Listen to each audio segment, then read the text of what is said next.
الحمدللہ وحدہ والصلاة والسلام علی من لا نبی بعدہ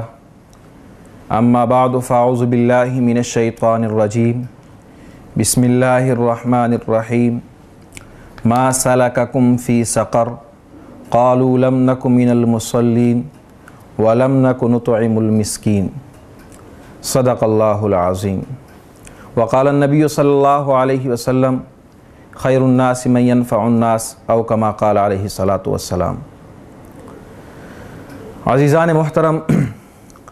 آپ صلی اللہ علیہ وسلم کی زندگی ہمارے لیے بہترین نمونہ ہے،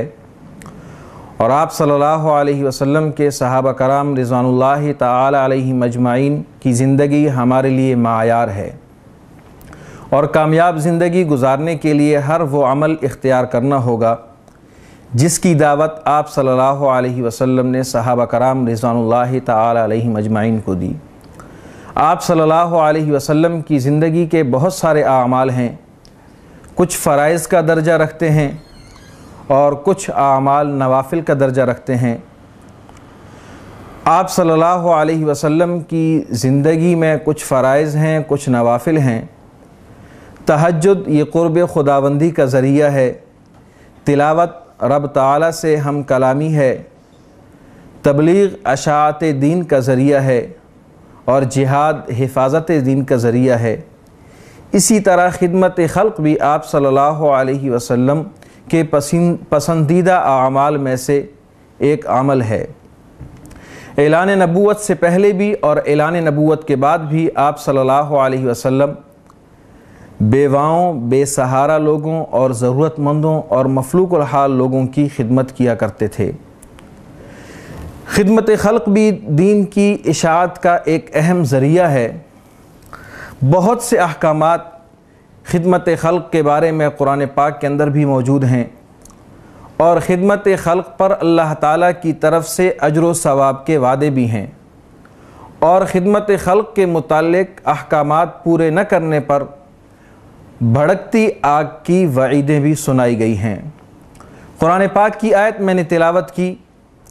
ما سلککم فی سقر قالوا لم نک من المصلین ولم نک نطعم المسکین۔ جہنمیوں سے پوچھا جاتا ہے کہ آپ کا یہ انجام کیوں ہے، آپ کیوں جہنم کے اندر آئے؟ تو وہ ایک وجہ تو یہ بیان کرتے ہیں کہ ہم نماز نہیں پڑھتے تھے، اور ساتھ ہی دوسری وجہ یہ بیان کرتے ہیں کہ ہم مساکین کو کھانا نہیں کھلاتے تھے۔ تو معلوم ہوا کہ خدمت خلق بھی دوسرے عبادات کی طرح ایک عبادت ہے۔ اور اسی طرح آپ صلی اللہ علیہ وسلم نے جب اسلامی ریاست کی بنیاد رکھی تو اس وقت اپنے خطبے میں ارشاد فرمایا، افشوا السلام واطعموا الطعام، کہ سلام کو پھیلاؤ اور مساکین کو اور غریب لوگوں کو کھانا کھلاؤ۔ ایک اور موقع پر آپ صلی اللہ علیہ وسلم نے ارشاد فرمایا، من لا یرحم لا یرحم، کہ جو رحم نہیں کرے گا اس پر رحم نہیں کیا جائے گا۔ جہاں کتب احادیث میں خدمت خلق کے متعلق بہت ساری احادیث موجود ہیں، وہاں کتب احادیث میں آپ صلی اللہ علیہ وسلم کی زندگی کا وہ واقعہ بھی ملتا ہے کہ جب آپ صلی اللہ علیہ وسلم کا گزر ایک بڑھیا پر ہوا، دیکھا کہ بڑھیا نے اپنے گھر کا سارا سامان ایک گٹھڑی کے اندر باندھا ہوا ہے اور اپنے کمزور ہاتھوں سے اٹھانے کی کوشش کر رہی ہے، لیکن وہ اٹھا نہیں پا رہی۔ آپ صلی اللہ علیہ وسلم قریب جاتے ہیں، بڑھیا سے پوچھتے ہیں کہ آپ نے کہاں جانا ہے؟ وہ اپنا منزل بتاتی ہے، تو آپ صلی اللہ علیہ وسلم اپنے نبوت کے کندھوں پر اس بڑھیا کی گٹھڑی اٹھاتے ہیں اور اس بڑھیا کے ساتھ روانہ ہو جاتے ہیں۔ اور آپ کو یہ بھی معلوم ہونا چاہیے کہ وہ بڑھیا اس وقت مسلمان نہیں تھی، اور وہ جو مکہ چھوڑ کر جا رہی تھی تو چھوڑنے کا سبب بھی یہی تھا کہ یہاں ایک محمد نامی نوجوان ہے، وہ لوگوں پر جادو کرتا ہے، اور جو بھی اس کی بات سنتا ہے وہ اپنا دین چھوڑنے پر مجبور ہو جاتا ہے اور اسی کا ہو جاتا ہے۔ تو اس وجہ سے وہ بڑھیا مکہ چھوڑ کر وہاں سے جا رہی تھی، اور آپ صلی اللہ علیہ وسلم کو راستے کے اندر یہ نصیحتیں بھی کر رہی تھی کہ بیٹا تم بہت خوبصورت نوجوان ہو، اچھے ہو، لوگوں کی خدمت کرتے ہو، لیکن میری ایک نصیحت یاد رکھنا کہ یہاں محمد نامی ایک نوجوان ہے، اس سے بچ کر رہنا۔ آپ صلی اللہ علیہ وسلم نے اس بڑھیا کو طعنہ نہیں دیا کہ میں وہی نوجوان ہوں، بلکہ اس کی باتیں سنتے رہے، منزل مقصود تک پہنچایا اور واپس آنے لگے تو اس بڑھیا نے عرض کی کہ اے نوجوان اپنا نام مجھے بتا، مکہ میرا آبائی وطن ہے، میں نے یہاں زندگی گزاری ہے، ہو سکتا ہے میرا واپس آنا جانا ہو تو میں آپ سے دوبارہ مل سکوں۔ تو آپ صلی اللہ علیہ وسلم نے فرمایا کہ اماں جان آپ جس نوجوان کے بارے میں سارے راستے میں باتیں کر رہی تھیں کہ وہ جادوگر ہے، ساحر ہے اور لوگوں کو اپنا بناتا ہے، پرانے دین سے ہٹاتا ہے، تو وہ نوجوان میں ہی ہوں۔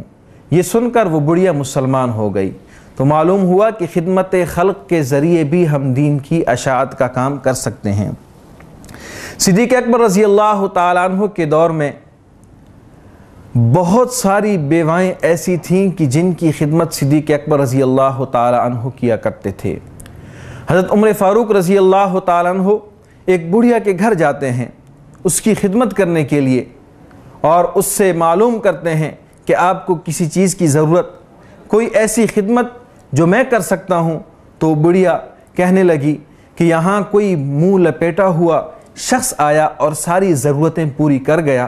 اب آپ کی ضرورت نہیں ہے۔ اگلے دن بھی حضرت عمر فاروق رضی اللہ تعالیٰ عنہ کو یہی جواب ملتا ہے کہ چہرہ چھپا کر کوئی شخص آ جاتا ہے اور ساری ضرورتیں پوری کر جاتا ہے تو آپ کے آنے کی ضرورت نہیں۔ تجسس کرنے پر حضرت عمر فاروق رضی اللہ تعالیٰ عنہ کو معلوم ہوا کہ وہ منہ چھپا کر آنے والا شخص خلیفہ اول صدیق اکبر رضی اللہ تعالیٰ عنہ تھے، اور خود صدیق اکبر رضی اللہ تعالیٰ عنہ زندگی کا یہ معمول تھا کہ جس طرح دوسری عبادات کرتے تھے وہ لوگوں کی خدمت بھی کیا کرتے تھے۔ حضرت عمر فاروق رضی اللہ تعالیٰ عنہ کے دور میں امیر المؤمنین حضرت عمر فاروق رضی اللہ تعالیٰ عنہ رات کے وقت جب دنیا سو جاتی تھی، کچھ لوگ عبادات کے اندر مصروف ہو جاتے تھے، تہجد کے اندر مصروف ہو جاتے تھے، قرآن کی تلاوت کے اندر مصروف ہو جاتے تھے، تو حضرت عمر فاروق رضی اللہ تعالیٰ عنہ رات کو گلیوں کا گشت کرتے تھے اور ایسے لوگوں کو تلاش کرتے تھے کہ جن کی کوئی ضرورت پوری نہ ہو اور جو کسی مسیح کے انتظار میں ہوں، اور تلاش کرتے تھے کہ میری مملکت کے اندر یا میری حکومت کے اندر کوئی ایسا گھر یا کوئی ایسا فرد نہ ہو کہ جو بھوکا پیٹ سو جائے۔ اہتمام کے ساتھ عمر فاروق رضی اللہ تعالی عنہ اپنے دور حکومت میں یہ عمل کرتے تھے، حالانکہ ان کو معلوم تھا کہ تہجد پڑھنا بھی بہت بڑی عبادت ہے، اور رات کے نوافل میں یعنی قیام اللیل میں قرآن کی تلاوت کرنا یہ ایمان والوں کی صفات میں سے ہے۔ لیکن حضرت عمر فاروق رضی اللہ تعالیٰ عنہ کو یہ بھی معلوم تھا کہ مفلوق الحال لوگوں کی مدد کرنا، غریب، یتیم، بے سہارا اور بیوہ لوگوں کا حال پوچھنا، یہ بھی دین کا ایک اہم رکن ہے، اور جس طرح دوسری عبادات ہیں اسی طرح یہ بھی عبادت ہے۔ نماز مخصوص اوقات میں فرض ہے۔ دن کے کچھ اوقات ایسے آتے ہیں کہ جن میں آپ سجدہ نہیں کر سکتے، سجدہ آپ کے لیے مکروہ ہے یا حرام ہے۔ حج مخصوص ایام کے اندر فرض ہے، روزے مخصوص مہینے کے اندر رکھے جاتے ہیں، لیکن خدمت ایک ایسی عبادت ہے کہ آپ یہ کسی بھی وقت، کسی بھی شعبے میں، کسی بھی جگہ آپ خدمت کر سکتے ہیں۔ پھر خدمت کے اندر یہ قید نہیں کہ صرف مسلمان کی خدمت کرنی ہے۔ جیسے میں نے پہلے عرض کیا کہ آپ صلی اللہ علیہ وسلم نے جس بڑھیا کی گٹھڑی اٹھائی وہ بڑھیا کافرہ تھی، تو خدمت کے لیے یہ ضروری نہیں کہ ہم جس کی خدمت کر رہے ہیں اس کا مسلمان ہونا ضروری ہے، ہمارے قوم قبیلے کا ہونا ضروری ہے، یا اس کا ہمارے فرقے کے ساتھ تعلق ہونا ضروری ہے، بلکہ وہ کسی بھی مسلک، کسی بھی قوم، کسی بھی علاقے کا ہے تو ہم اس کی خدمت کر سکتے ہیں، اور خدمت کرنے پر اللہ کی طرف سے اجر و ثواب کے وعدے بھی ہیں، اور اجر و ثواب ملے گا بھی، اور اس پر اللہ تعالیٰ راضی بھی ہوں گے۔ دنیا کے اندر 4 رویوں کی قسم کے لوگ ہیں۔ ایک درخت لگا ہوتا ہے، اس کے چھاؤں میں کوئی آتا ہے، بیٹھتا ہے اور اس کا میٹھا پھل کھاتا ہے، اور بیٹھنے کے بعد جب اٹھتا ہے کپڑے جھاڑتا ہے اور چلا جاتا ہے، بھول جاتا ہے کہ کوئی درخت تھا اور اس درخت کے نیچے میں بیٹھا تھا، اس کا پھل میں نے کھایا تھا، وہ بھول جاتا ہے۔ تو اسی رویے کے لوگ معاشرے میں آپ کو ملیں گے کہ آپ ان کو فائدہ بھی دو گے، ان کی ضرورت بھی پوری کرو گے، لیکن وہ لوگ آپ کو بھول جائیں گے۔ اور دوسرا وہ شخص بھی ملیں گے کہ جو درخت کے سائے میں بیٹھیں گے اور پھل بھی کھائیں گے، لیکن جب اٹھ کر وہاں سے جانے لگیں گے تو کلہاڑی نکال کر اسی درخت کو کاٹیں گے۔ اسی طرح آپ لوگوں کو فائدہ پہنچائیں گے، لوگوں کی ضروریات پوری کریں گے، بس اوقات ایسے ہوگا کہ جن لوگوں کی آپ ضرورت پوری کر رہے ہیں وہی لوگ آپ کے دشمن بن جائیں گے۔ اور تیسری قسم کے وہ لوگ ہیں کہ جو سایہ بھی حاصل کرتے ہیں اور پھل بھی کھاتے ہیں، پھر وہاں سے اٹھ کر دوسرے لوگوں کو بتاتے ہیں کہ فلاں درخت بہت سایہ دار ہے، اس کا پھل میٹھا ہے، لوگوں میں اس کی تشہیر کرتے ہیں۔ تو کچھ لوگ آپ کو اس رویے کے بھی ملیں گے۔ اور چوتھی قسم کے جو لوگ ہیں وہ اللہ کے ولی لوگ ہیں، جو سایہ میں بیٹھتے ہیں، پھل بھی کھاتے ہیں، اور جب وہاں سے اٹھ کر جانے لگتے ہیں تو یہ سوچتے ہیں کہ درخت بڑا قیمتی درخت ہے، اس کی حفاظت ہونی چاہیے، اور یہ درخت اگر مجھے فائدہ دے رہا ہے تو یہ کئی اور لوگوں کو بھی فائدہ دے سکتا ہے۔ اسی طرح خود بھی کوشش کریں کہ ہم چوتھی قسم کے لوگ بنیں، ہم دوسروں کی خدمت کرنے والے بنیں، اور جو لوگ دوسروں کی خدمت کر رہے ہیں ہم ان کے محافظ بنیں، ان کی قدر کرنے والے بنیں، اور اپنی اولاد کو ایسی تربیت دیں کہ وہ والدین کی بھی قدر کریں، اساتذہ کی بھی قدر کریں، بزرگوں کی بھی قدر کریں، اور سخاوت ان کا پیشہ ہو۔ اور آج سے ہی یہ تہیہ کر لیں، یہ ارادہ کر لیں کہ ہم اپنا انداز بدلیں گے، اور گھر جا کر بچوں کے ساتھ مل کر پرندوں کو پانی ڈالیں، ٹوٹے ہوئے برتن میں پانی ڈالیں۔ پرندے یہ نہیں دیکھتے کہ برتن ٹوٹا ہوا ہے، بلکہ پرندے وہاں سے پانی پئیں گے۔ دیکھیں، ایک پیاسے کتے کو پانی پلانے پر اگر بخشش ہو سکتی ہے تو میرے دوستو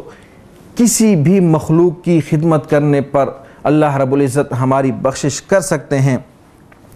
کسی ملازم یا کسی نوکر کو اپنے ساتھ کھانے میں شریک کریں، پھر اس کی خوشی دیکھیں، اس کے دل سے دعا نکلے گی، دل سے، جیسے پنجابی میں کہتے ہیں کہ اس کی آندریں آپ کو دعا دے گی۔ اور پھر جب غریب بندہ دعا دیتا ہے اللہ رب العزت اس کی دعا ضرور قبول فرماتے ہیں۔ آخر میں اتنا کہوں گا، یہ پہلا سبق تھا کتاب خدا کا، یہ پہلا سبق تھا کتاب خدا کا کہ ساری مخلوق ہے کنبہ خدا کا، یہی ہے عبادت، یہی ہے دین و ایمان کہ کام آئے دنیا میں انسان کے انسان۔ وآخر دعواہم ان الحمدللہ رب العالمین۔